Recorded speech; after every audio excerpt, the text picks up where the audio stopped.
Está no UOL Daily Fin, seu resumo diário de notícias e negócios de uma forma simples e descomplicada. Meu nome é Gabriel Branco. E eu sou André Hermeto. Nossa missão aqui é trazer 3 assuntos essenciais para o seu dia, com contexto e um olhar crítico. Lembrando que no fim tem o nosso giro completo dos mercados, para você conferir o que mais mexeu com o humor dos investidores. Hoje é quinta, 2 de abril, então já pegue seu café, procure um lugar confortável e fique aqui com a gente. Entre os destaques desse episódio na seção Empresas, SpaceX reúne 21 bancos em preparação para mega IPO. Em mundo, Trump diz que Irã pediu cessar fogo, mas Teherã nega. Já no Brasil, Petrobras sobe preços de querosene de aviação em mais de 50%.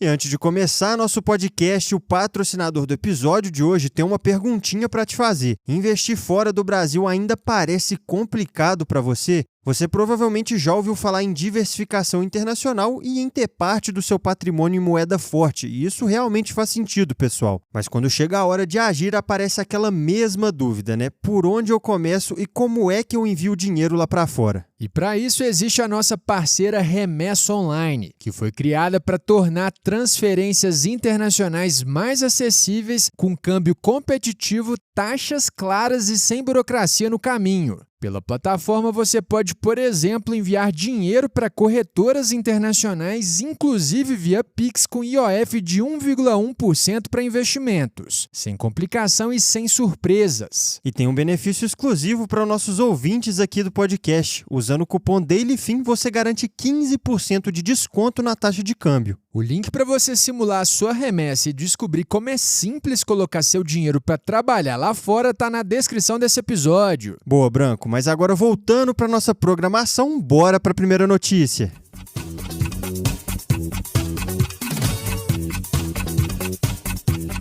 No mundo dos negócios, Elon Musk está preparando um movimento gigante em Wall Street e a protagonista é a SpaceX. Ontem, dia 1º, veio à tona que a empresa já reuniu 21 bancos globais para articular a tão aguardada abertura de capital, num plano batizado de Projeto Apex. E tem um detalhe importante para o Brasil. O BTG Pactual é o único banco brasileiro dentro desse grupo. E a lógica aqui é bem direta, né, Branco? Se você está falando de uma oferta capaz de levantar dezenas de bilhões de dólares, você precisa alcançar vários perfis de investidores ao mesmo tempo em várias regiões do mundo. E para isso entra essa força-tarefa coordenada com um time grande de bancos, cada um abrindo portas em mercados diferentes. Agora os números mostram porque o mercado está chamando isso de mega IPO. A expectativa é que a SpaceX levante mais de 75 bilhões de dólares, o que colocaria a operação como o maior IPO da história, bem acima dos 29 bilhões de dólares captados pela Saudi Aramco em 2019. E não para por aí. Pelas estimativas, a SpaceX pode estrear valendo até 1,75 trilhão de dólares. E aí, naturalmente, isso ampliaria ainda mais a fortuna de Elon Musk, que é estimada em cerca de 839 bilhões de dólares. E tem mais um ponto aqui. Essa oferta é esperada já para junho desse ano e pode inaugurar uma nova sequência de mega IPOs, com OpenAI e Anthropic também se preparando para estrear na bolsa. E já que você puxou o assunto sobre a OpenAI, Branco, a dona do ChatGPT acabou de levantar inéditos 122 bilhões de dólares numa nova rodada de investimentos, que avaliou a empresa em 852 bilhões, um recorde entre startups privadas de tecnologia. E a rodada veio com peso pesado na mesa. A Amazon liderou os aportes com 50 bilhões, seguida por Nvidia e SoftBank com 30 bilhões cada. Ou seja, quando a gente fala em corrida de IA e mega IPO, não é força de expressão, é dinheiro grande e ambição maior ainda. Mas com esse giro completo de empresas fechado, a gente segue agora para o noticiário internacional.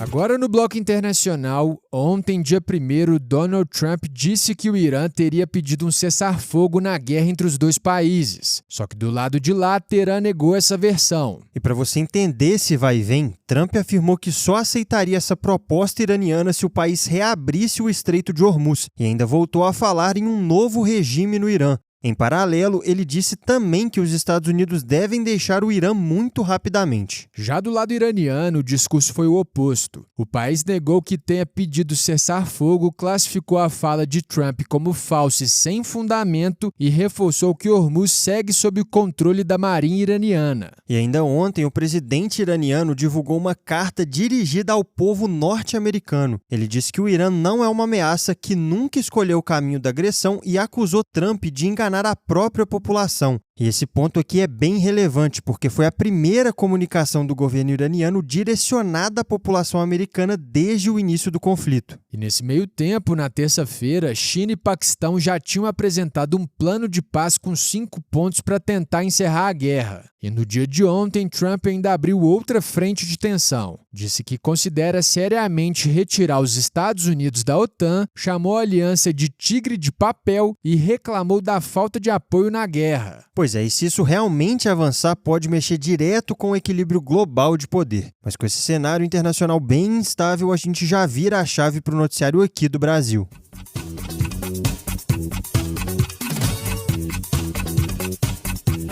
Começando o bloco de Brasil, a Petrobras acabou de apertar ainda mais a conta dos combustíveis. E o gatilho aqui é a guerra no Irã, que segue mexendo com o mercado brasileiro. Ontem, dia 1º, a estatal elevou em mais de 50% o preço médio de venda do querosene de aviação para distribuidoras. E os reajustes ficaram numa faixa entre 53% e 56%. E esse movimento vem na esteira da disparada do petróleo, né, Branco? No começo da guerra, o barril estava em cerca de $70 e ontem fechou a $101,16. Para quem tá ouvindo aí e pensando, tá, mas por que eu deveria me importar com querosene de avião? Esse combustível é um dos maiores custos das companhias aéreas. No Brasil, representa mais de 30% das despesas operacionais do setor. Ou seja, quando o custo explode, a tendência é cair no colo do consumidor. E isso já começou a aparecer. A Azul, por exemplo, elevou o preço médio das passagens em mais de 20% nas últimas 3 semanas. E do lado das empresas, o alerta é geral. Ainda ontem, a Associação Brasileira das Empresas Aéreas disse que esse novo reajuste pode trazer consequências severas para o setor. E tem estimativa deixando esse impacto bem mais claro. Algumas contas indicam que a cada $1 de alta por galão no preço desse querosene, as passagens podem subir cerca de 10%. Então, resumidamente,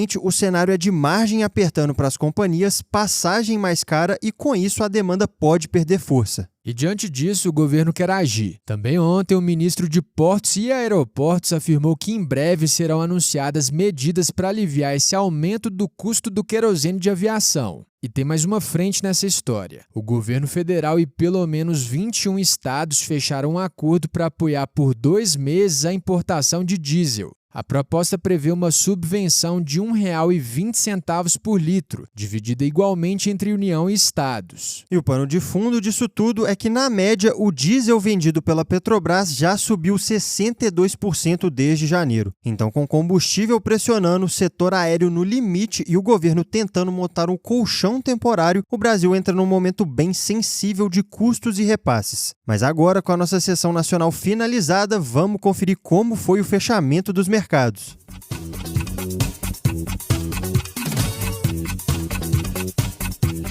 No fechamento dos mercados do Daily Fim, mais uma empresa da Bolsa Brasileira está perto de dizer adeus. Branco, a T4F, antiga organizadora do Lollapalooza Brasil, anunciou uma oferta para fechar seu capital e sair da B3. Com as ações negociadas perto das mínimas históricas, o controlador da T4F, Fernando Altério, propôs pagar R$ 5,59 por ação, um prêmio de 25% em relação ao fechamento de terça-feira. Com a notícia, a ação da T4F disparou nessa quarta, encostando justamente no preço da oferta. O papel subiu 26,35%. E os números ajudam a explicar como a empresa perdeu fôlego. Em 2010, a T4F faturava perto de R$600 milhões e lucrava 40 milhões. Só que no ano passado, a receita caiu para apenas R$180 milhões, enquanto o lucro deu lugar a prejuízo de 54 milhões. Por trás dessa piora está a mudança no setor de eventos, que nos últimos anos se concentrou nas mãos de grandes players internacionais como a Live Nation, atual organizadora do Lollapalooza e também a empresa por trás do The Town e do Rock in Rio. Hoje a T4F atua mais em nichos, como musicais da Broadway e turnês nacionais, o que ajuda a explicar a redução no tamanho do negócio. Olhando agora para o vai e vem dos mercados, o otimismo com o possível fim da guerra no Oriente Médio embalou mais um dia de alta nas bolsas. O VIX, que é conhecido como Índice do Medo de Wall Street, chegou a recuar 7% nessa quarta-feira. E nesse cenário todo, o S&P 500 subiu 0,72%, enquanto o Nasdaq avançou 1,16%. Já o Ibovespa fechou em alta de 0,26% aos 187.953 pontos. No mercado acionário americano, a Nike alertou para uma nova queda nas vendas com fraqueza maior na China. As ações da companhia despencaram 15,55% no menor nível em mais de 10 anos. E por fim, o dólar recuou 0,43% e encerrou o dia a R$ 5,17. E antes de fechar, para você que ouviu até aqui, um recadinho rápido. Por conta do feriado, amanhã e sábado não teremos episódios. Então aproveita esses dias aí para descansar, ler um bom livro, tomar um bom café e a gente volta a se falar na segunda, na próxima edição. E se você curtiu nosso conteúdo hoje, como sempre, segue a gente aí e ativa o sininho para não perder os próximos. E lembrando aqui que essa é a versão em áudio da nossa newsletter, ela chega todo dia às 6 horas da manhã no seu e-mail e por lá você encontra mais detalhes e outras sessões que não cabem por aqui. O link e descrição está na descrição desse episódio. E se esse episódio te ajudou, não guarda só para você não, já compartilha com os amigos e com a galera do trabalho, até porque todo mundo merece ficar bem informado. Boa, turma, bom feriado, feliz Páscoa e a gente se vê na segunda no próximo episódio. Valeu, pessoal!